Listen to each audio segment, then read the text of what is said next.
We just got our first look at the upcoming Magic the Gathering Final Fantasy set that is coming in June this year. While we have known for a while that this collaboration was in the works, this was the first time we got to see some of the cards in the set. As an avid Final Fantasy and Magic the Gathering player who literally plays both franchises every single day, I can tell you that my hype level is through the roof. And I can also tell you that I know what I'm talking about when I say that this collaboration has the makings of a huge success for the future of both franchises. And I'd go as far as to say that I think this will become the best-selling Magic the Gathering set ever. In this video, I will share why I think this is the case. Firstly, from the perspective of a Final Fantasy player, and then as a Magic the Gathering player. So here goes. The Final Fantasy perspective. Final Fantasy, or FF in short, is an anthology role-playing game series. This means that each numbered title is distinct from the rest. While the games have various recurring themes, motifs, and monsters in common, they are each a different game, with a different story, characters, and feel. Crossover titles for FF games are somewhat common. There's Dissidia, a fighting series, as well as numerous spin-offs that feature characters from each game, like Record Keeper or Brave Exvius. But none of them truly encompass the RPG spirit of a Final Fantasy title. And none of them give you the flexibility to build a dream team of characters with a specific playstyle in mind or allow you to pit yourself against one or more of your friends. None of them until now. But wait, you may ask, what about the Final Fantasy TCG? Isn't that a card game with a similar premise? Yes, and no. Final Fantasy TCG is a tightly designed card game focused around characters and creatures. In fact, every single card depicts a person or creature, and there is limited design space to do anything more than what the cards already allow. This doesn't make it a bad game at all. In fact, Final Fantasy TCG has been around for over 10 years and has a niche following among the card game community. But it lacks a lot of the things that make this upcoming collaboration set exciting for FF fans. Magic the Gathering is a card game with a modular design that is uniquely suited to allow for interaction between cards that aren't designed to be played together. This means that there are infinite possibilities and strategies that one can consider when playing. Furthermore, Magic cards are able to depict anything: characters, monsters, places, equipment, events, and even concepts. This is partly because Magic's own multiverse is essentially a crossover of different worlds, which each have their own story, characters, and feel. This makes the gameplay environment a perfect fit for a Final Fantasy crossover, and the sky is the limit. And while the gameplay environment matters, the infrastructure of the card game is just as important. Magic the Gathering is not only the first, but also the most played trading card game in the world, with millions of people playing every day. There are no lack of players at local game stores, and the collaboration set can be played by itself in what is known as the limited format, or together with a greater pool of cards.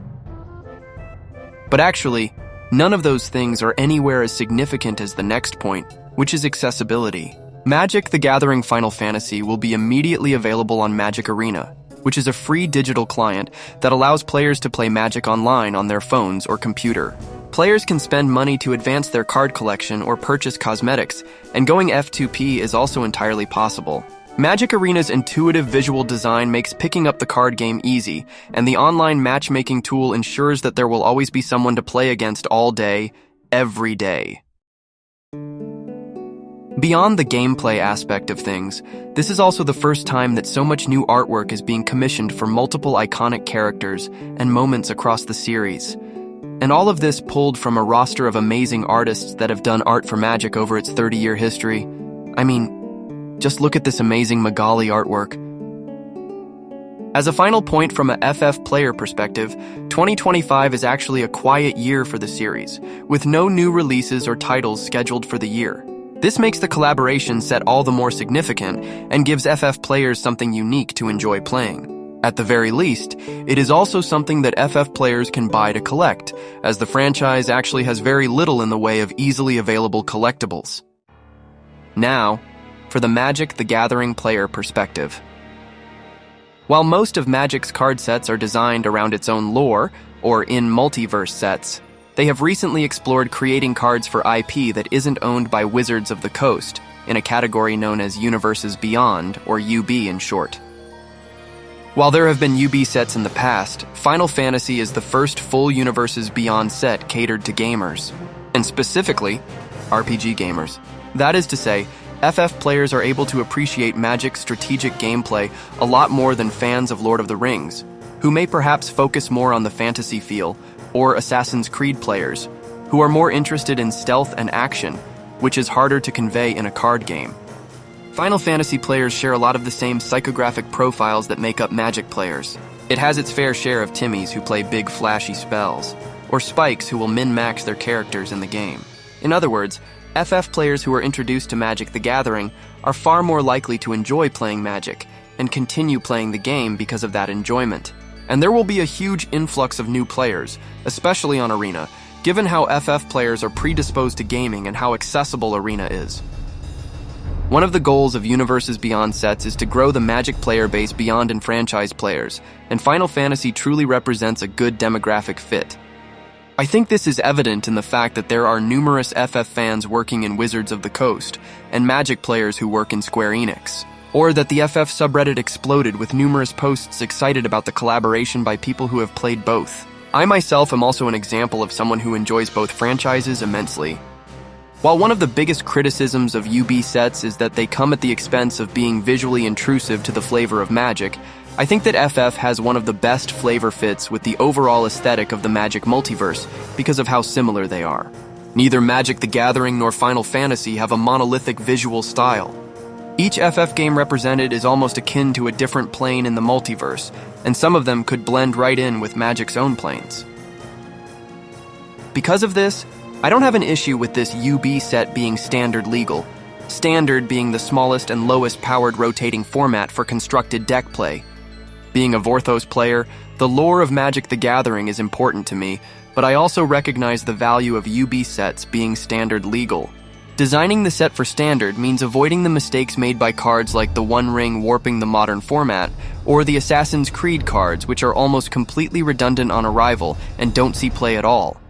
It also means that new players brought into the game have a more welcoming format to play their cards in and helps retain them longer.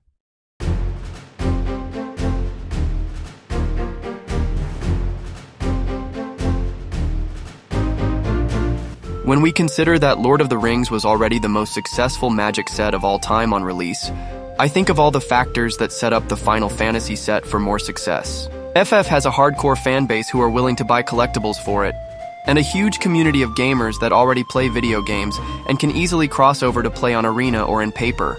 FF players and Magic players enjoy similar types of gameplay.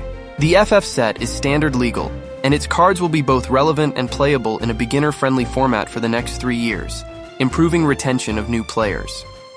And there's so much more that I haven't even mentioned. Secret lair collaborations with legendary artists, a bonus sheet of reprints that uses artwork from the FF series, Commander decks themed around some of the most popular FF games.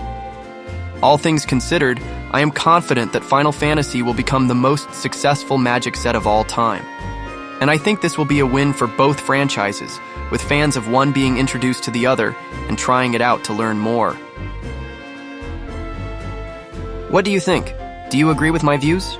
Leave a comment below and don't forget to like and subscribe if you enjoyed this content. As always, thanks for watching.